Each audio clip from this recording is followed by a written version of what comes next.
Tom Cruise is a weirdo. He's a weird guy. I could say a lot about Scientology. I'm not going to. Go watch Leah Remini's show. If you want to know my opinion on Scientology, she sums it up pretty well. That said, Tom Cruise has got balls. Tom Cruise,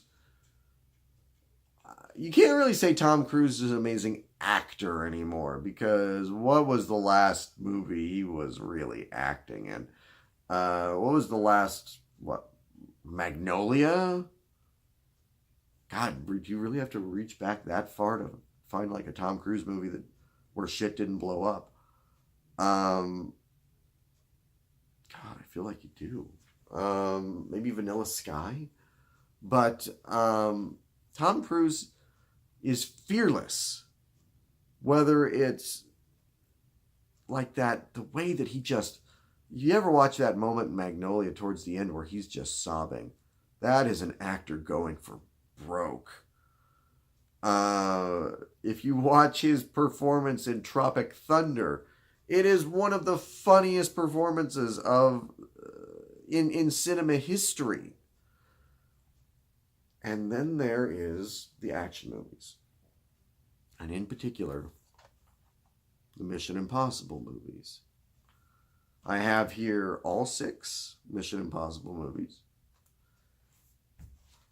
This is a very strange franchise in that, in a lot of ways, every entry, pretty much, is better than the one before. Now, I don't necessarily... That's the sort of critical consensus, except for Mission Impossible 2, which most people feel is the black sheep of the franchise. Although, we all loved it when it came out. It's in hindsight that movie isn't that good.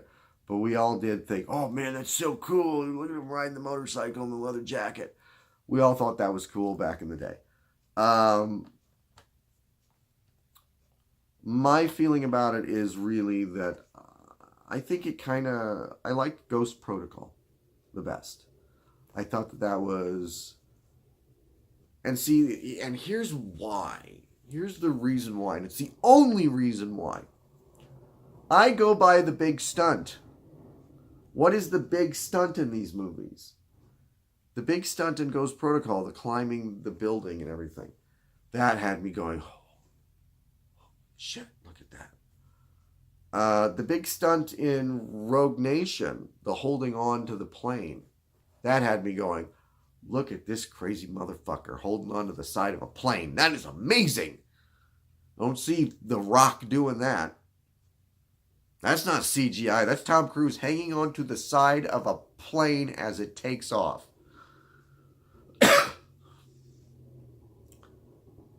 Mission Impossible Fallout, the latest in the franchise, which a lot of people feel is the best. I didn't feel that the stunts were as amazing. Now, in a technical way, they probably are the best.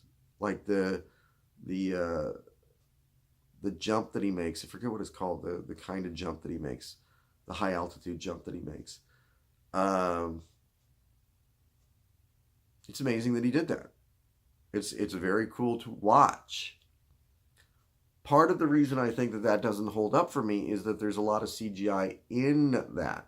Because I'm sure Tom Cruise made that jump on a clear, sunny day. But, there's a storm happening that's knocking him around in it. And you're like, okay, where does the actual stunt end and the CGI begin? And then there's the helicopter stunt. It's amazing that Tom Cruise did that. He learned to fly a helicopter. He is doing maneuvers in the helicopter that trained pilots don't want to do because they feel it's too dangerous. And Tom Cruise is in there doing it. And that's amazing. When you know that is what is happening. Could they have CGI'd it? Could they have put another pilot in there and just CGI'd Tom Cruise's face on it? Yeah, they could have done that. And I wouldn't have noticed or cared. I wouldn't have ever thought, oh yeah, they should have had Tom Cruise do that. I never would have that wouldn't have even popped into my mind. It's cool that they did it. It's not, to me, as impressive as him hanging onto the side of that building or hanging onto the side of that plane. Um, the story, I don't know. I don't have any idea what the story is. I couldn't tell you the story of pretty much any of these movies, except for the vaguest of outline. The bad guy from Rogue Nation gets broken out, and there's a nuclear bomb that is going to go off, and Simon Pegg and Ving Rhames are there, and Alec Baldwin's there, and stuff happens. I don't know what the plot of any of these movies are. I remember I was watching it with my daughter, and my daughter was like, this one had like a very different story. And I was like, no, it didn't. It's the same story from all these movies. It's amazing, too, if you watch any of them. At some point in the movie, Tom Cruise is disavowed and is running from his own people. And it's the same movie over and over. It's just the stunts. What carries the Mission Impossible franchise is Tom Cruise. His daring, his ability to say, I don't care how dangerous this is, I'm going to do it to thrill the audience. No more so than in the scene where he breaks his ankle in real life. He jumps from one building, and I've seen like the footage of this happening. He jumps from the rooftop of one building to the rooftop of another, and he comes up short. And he, instead of like landing on the roof, his leg hits the side, and his ankle just goes and snaps. This guy pulls himself up. He's supposed to run off camera. He does it. You can see him limping in the movie. He's got a broken ankle, and the guy gets up and he runs off camera and he finishes the scene. That is dedication. You say whatever you want about Tom Cruise. Anytime he's in a movie, it piques my interest. I go, ooh, Tom Cruise is in this. I was disappointed. If there's one thing that I'm disappointed by about Tarantino's upcoming movie, Once Upon a Time in Hollywood, Tom Cruise was rumored to be one of the stars. And I thought that would be interesting. To see Tom Cruise in a Tarantino movie, that would be interesting. I know that the one other problem I have with Fallout is it's the same director from Rogue Nation. And the interesting thing about the Mission Impossible movies before that had been that they all had different directors, different feels, different styles. And so this feels like a continuation. It's a bit like how I didn't like in the last few Bond movies that they were all kind of loosely tied together. That there was sort of an overarching story from one movie to the next in the Daniel Craig movies. I like these to all kind of be standalone stories. You can bring back characters like, his wife or whatever, but I like them to all kind of be standalone movies. I know that the same director is coming back so that they could do Mission Impossible 7 and 8 back to back.